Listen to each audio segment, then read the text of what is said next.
Jordan, the feature of the squad at the moment is seemingly being very, very relaxed about the situation. Have you managed to keep that kind of relaxed atmosphere about the place? I think it's just really just concentrating on our football. I think we've been brilliant all season, and what we've done is just concentrate on each game as it comes. That's gone throughout the season. I think we'll just carry on to do that.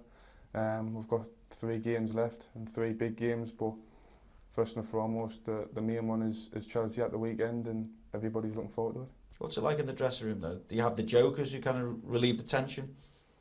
I think we've got quite a good dressing room, to be honest. Lots of different characters, but everybody really gets on. And I think it's really this last year and a half, I think we've really gelled as a group.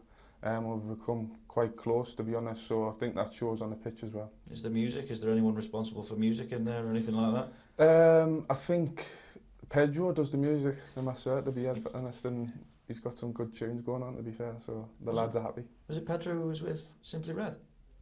No, that was Sylv. Oh, is he still still? He's still still, yeah. Well, who's got perhaps the strangest pre-match routine? Is there anything like that in the dressing room, or you're all quite sensible in that respect? No, I'm not really sure. Obviously, everybody will just be concentrating on the game and doing their own stuff, but there's nothing strange that goes on. I know last night you were at a function with school kids, and they didn't hold back in their questions. One of the questions was about that tackle. I'm not going to phrase it the same way, but did you know in that split second that you were going to get a red card? No, to be honest, I never. Obviously, I've watched it back, and it looks different when you look back at it. At the time, I thought it was very, very harsh because it wasn't a malicious tackle. I just sort of was lunging in to win the ball. It was a crucial time of the game, and I felt as though I couldn't give the ball away, especially in that area of the pitch. So I was a little bit disappointed at the time. I thought it was harsh, but looking back, I think I've got the ball. I've went over a little bit and caught the player as well. So the referee's probably got it right, to be fair. Daniel Sturridge had already gone off with a hamstring injury. What did he say to you when you arrived back in the dressing room?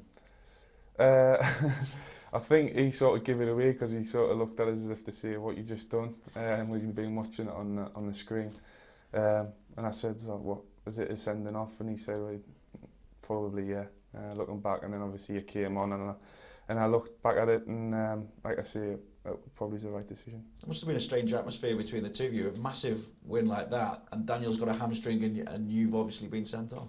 Yeah, obviously the match was still going on in the training room. We were just watching it, just praying we could see the last few minutes out, and we did that brilliantly. So I think we're over the moon really with the 3 points. But obviously a little bit of disappointment that I can't take part in the 3 games, and obviously Dan with his hamstring. Perhaps it shows, though, how far you've come in your Liverpool career, because people speaking about what a loss you are going to be to the side, and have been to the side when you've not been there.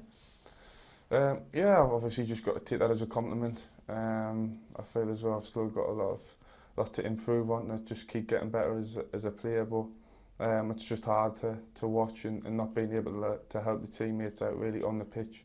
But off the pitch, I've just got to try and support the team as best I can and just train as normal. You travelled to Norwich. Does that show the kind of togetherness? What was your thinking behind that?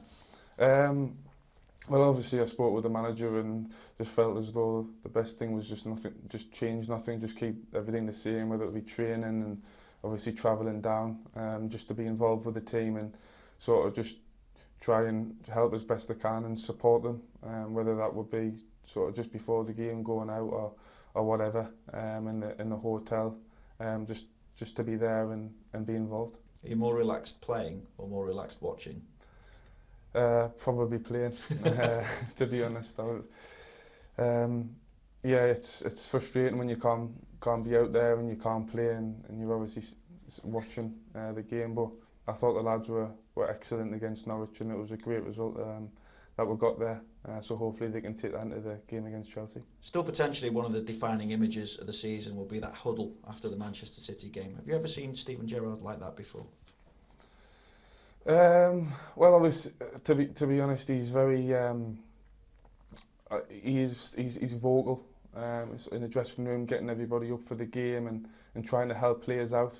So obviously we see that side of him a lot more than maybe the outside do. But I think after the Man City game there was a lot of emotion that sort of just come out because it was a massive game and a great 3 points. So I think he was just wanting to make sure the lads sort of didn't think that was it and wanting to keep pushing on for the next game, which was Norwich, and we want to see him against Chelsea. Was the emotion still as raw back in the dressing room among you all as well?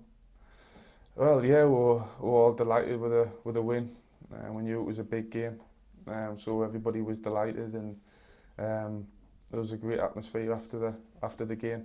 But it was the same against Norwich. Great atmosphere because that's another big game that we needed to win, and we've done that. So we've got another one coming up this weekend against Chelsea, another massive game, and hopefully we can just keep doing what we've been doing all season. Win and Chelsea can't catch you. Would that be the title in the bag? No, I think we've got to win all 3 games for us to win the league, and that's what we'll be aiming to do. Whatever happens though, Champions League football's guaranteed, isn't it? Yeah, I think that's obviously a great achievement. I think everybody involved will be buzzing that we're in the Champions League, and I think that's brilliant for the club and for us as a team as well. So I think everybody's looking forward to that. But we've still got a job to do this season, and that's finished the last 3 games off really well. Have you thought about though how much you're looking forward to lining up the Champions League music blaring out? I take it's one of the ambitions ticked off, isn't it? Well, obviously every player wants to play in the Champions League against the best players and the best teams. So yeah, I think everybody is looking forward to it, but I don't think we've had a chance to think about it yet. To be honest, we're just focusing on Chelsea, and I think that's our main focus, and that's all we can focus on really. That's just we've been doing that, like I say, we've been doing that all season, and we've just got to carry on to do that, and we can think about next season after the last game against Newcastle. Can you think about even going to a World Cup as a Premier League title winner? That would be nice. But like I say, I'm not getting carried away just yet because there's still 3 games to go, and I've seen a lot of things happen in football, and things can change very quickly. So we've just got to stay focused and keep doing what we've been doing. You know what the hype's like in England? It could be built up as a potential double for you, Premier League and World Cup winner. Or would you never look at it that far? Yeah, you never know, do you? Like I say, a lot of strange things happen in football, and you just never know what is going to happen. So first and foremost is the next game, and hopefully I can come in the last game and play a part in that as well, which I'm focused on.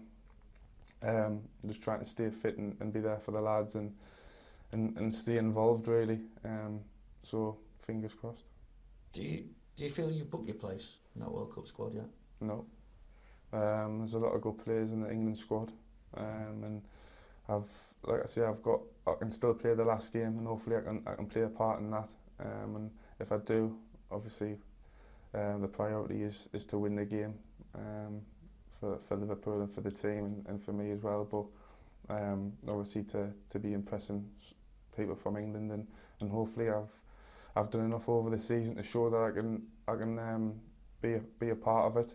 But that's up to them really. It's their decision, and hopefully I can make the squad and show what I can do. There's obviously the training camp to go through as well. Then subsequently, is it probably about 30 players? I would think that wasn't it the Royal.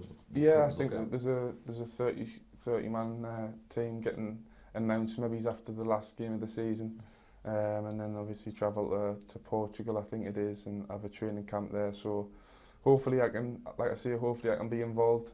But I've just got to concentrate on the last game for me personally. A few final things. Who did you vote for Player of the Year? Well, I wasn't allowed to vote for Louis, was I? I can't remember. I think young player. I think I went with Ramsey. Obviously, I think he got an injury after the first half of the season, but I just thought from what he sort of the year before, what a lot of people were saying about him, to then come this season and done what he has, scored all them scored all the goals and made assists, and I think you've seen that Arsenal have missed him as well when he's been injured.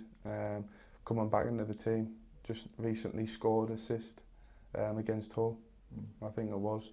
I think he's been outstanding this season. He'll obviously be disappointed with his injury, but I think he's turned into a top player really, and he's been good to watch, and I think he's been outstanding. Who do you expect to win the Player of the Year? Both out and out Player of the Year and Young Player of the Year. I would definitely expect Luis Suarez to win the Player of the Year. I don't think there's any doubt about that, to be honest. I think everybody would say the same. And Young Player of the Year, I think you'd be looking at maybe Hazard. I think he's been out brilliant this season as well. He looks as though he's a top player, and he's hard to play against. When we've played against Chelsea, he's been really good. And obviously Daniel as well. I think Daniel's been outstanding all season, scoring a lot of goals, and he's been fantastic. So I think it'll probably be out of them too. What's it like to be on the pitch at Anfield before kick-off with the whole of the Cop singing "You'll Never Walk Alone"? Because that's again going to be the experience this weekend, isn't it? Yeah, I think the atmosphere is always brilliant at Anfield. But I think over the last few weeks you've really seen it's stepped up again, and it's just been incredible really. When you're walking out in front of all the fans and they're singing "You'll Never Walk Alone," it is a great feeling, and it gives you that extra kick and that extra buzz, and I think they've played a big part in what we've done this season, and hopefully they can just keep doing that for us till the end. Just finally then, because it seems to have been building up with each game. Obviously Man City was the key game. Now it's Chelsea. How big a game is this for Liverpool Football Club? It's another massive game. It is a very big game, but we've had massive games all year, to be honest, and I think we've showed just how good a team we are in them games. So we'll be very confident going into it. We've dealt with pressure, like I say, all the way through the season, so this weekend's no different, and we've just got to keep doing what we've been doing all season, and the players will be very confident going the game. And do you join in with the singing of "You'll Never Walk Alone"? What, when we're about to play? Or even when you're in the stands? The boss was last week, by the way. Was he? Yeah, on the touchline, yeah. Yeah, I think when you're not playing, you might have a little join in, but when you're on the pitch, I think you're just sort of getting ready for the game.